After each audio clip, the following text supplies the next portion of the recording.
میخواید شما بشین.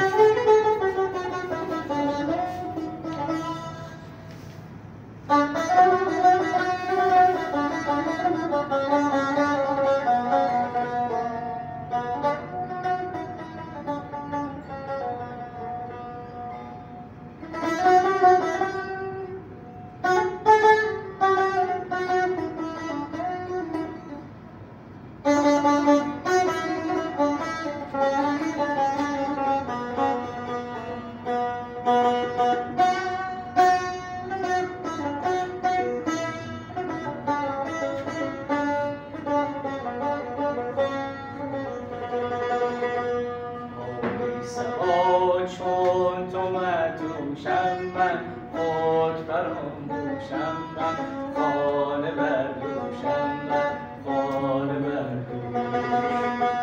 من از پگش کو به کو افتادم دل به عشقش دادم حلقه برگوشم من حلقه برگوشم گر بر کویش برسی برسان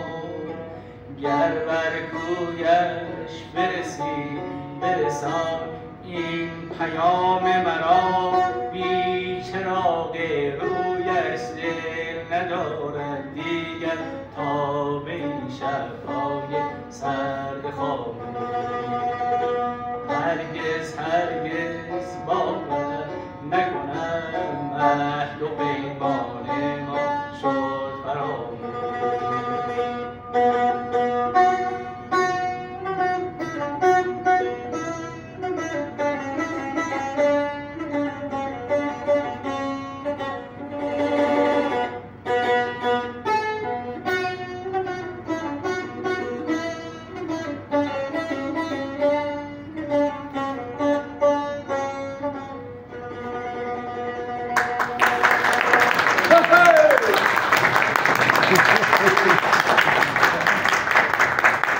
مولانا میگه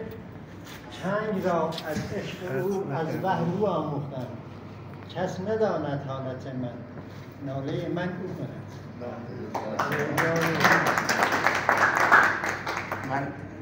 ضمن تشکر آقای استاد مرادیان دنبال این هستم که دکتر رو نگه دارم اگر ماند که برای برنامه کنسرت شما دکتر رو عنوان مهمان ویژه به عنوان پزشک برگزیده سال 2004 ضمن تشکر قولش رو دادیم. بعد دوستانی که زحمت علاقه‌مند هستن تو برنامه هایی که حالا تو این ظرف 2 روز من اصلا خودم نمیدونم چی قرار پیش بیاد، فقط تنها اینه که میدانم که فرهیخته میاد توی شهر اول باید با فرهیختگان شهر مواجه بشه. یعنی بنده اگر از تهران آمدم دارم انتشاراتی میزنم مهمان ثابت ندارم، مهمان‌های از پیش تعیین شده ندارم، بعد کار سکرتی ندارم و امروز هم که اینجا آمدیم فقط جهت خدمتگزاری به ادیبان و نویسندگان و این هاست که شما باید بر صدر بشینید و در برنامه‌های حداقل ناشران کتاب بر صدر هستید.